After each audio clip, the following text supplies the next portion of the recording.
Hey everybody, it's Sam Jacobs. Welcome to Friday Fundamentals. We've got this week's guest, Rob Jepson, on the show.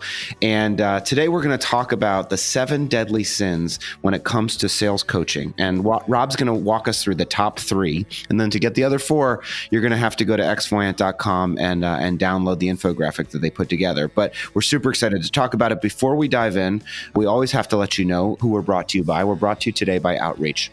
Outreach triples the productivity of sales teams and empowers them to drive predictable and measurable revenue growth. By prioritizing the right activities and scaling customer engagement with intelligent automation, Outreach makes customer-facing teams more effective and improves visibility into what really drives results. But none of that counts if you're doing a shitty job at coaching. And this is why Rob is here to talk to us about the top 3 mistakes that you will make when you are coaching. And we want to get better. So Rob, what are they? All right, in reverse order, David Letterman style, right? Number 3, drum roll. Drum roll, number 3. This is the one is number 3 because it affects me the most. And it's being a crutch, not a coach. And this happens when we jump in and we say, I'm just going to take over this deal, or I'm going to show you how to do it, or we're listening on a call and we can't shut up. You know, when we do this, we emasculate our team. We make it so they've lost the ability to be relevant with that customer. That's the best part of the bad things that happen. But worse, you now become this bottle, this crutch that they lean on. You don't develop people. Remember, our primary role as leaders is to make sure that we're help people intentionally improve and go from current state to future state. So when we become a crutch rather than a coach, that's the first one. Number 2, okay, there's so many, it's hard to pick, Sam, but here's what I think it is. I believe we ambush with data. And every leader I have ever met has their top secret, magic spreadsheet, okay, where we have all of our metrics, we have all of our conversion rates, we have all of our ratios, we have everything going on, and we bring up these manager spreadsheets and manager reports that the reps don't have access to in a one-on-one, and we coach to it. Let me tell you what you're doing every time you do that. You're creating anxiety. The reps don't know what that magic spreadsheet says. They don't know what the report says. And when they come to meet with you in a one-on-one, they aren't confident. They aren't thinking about what they're going to be wanting to work on next. Instead, they're worrying how they're going to show up on your report. So instead of having a place that's 100% safe for your reps, where they can come in knowing this is a strategic planning session, they have this dysfunction and this anxiety on what's going on. And then they start wondering, well, how accurate is it?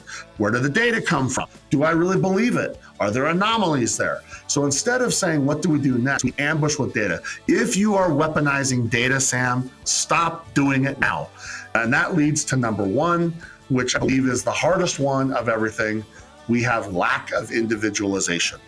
Sam, one of the things that we do is we try to coach with these averages. We try to have the stack rankings. We try to play games with, hey, rise to the top of the leaderboard. We'll have our wall of fame and our wall of shame.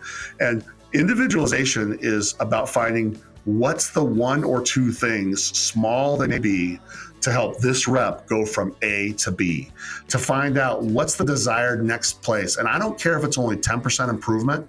If every single one of your coaching sessions, Sam, has a rep leave with a commitment and a plan on, if I do this, I have reason to believe I'll get X% better, you will be blown away how prepared they start coming to your one-on-ones, because they'll come to you with content and they will ask you for context.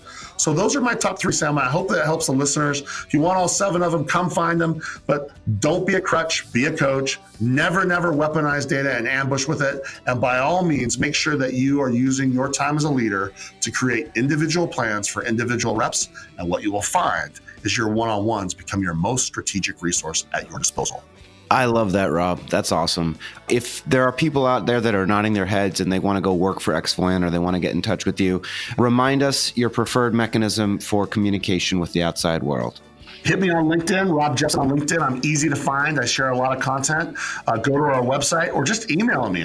Rob at Xvoyant, xvoyant.com.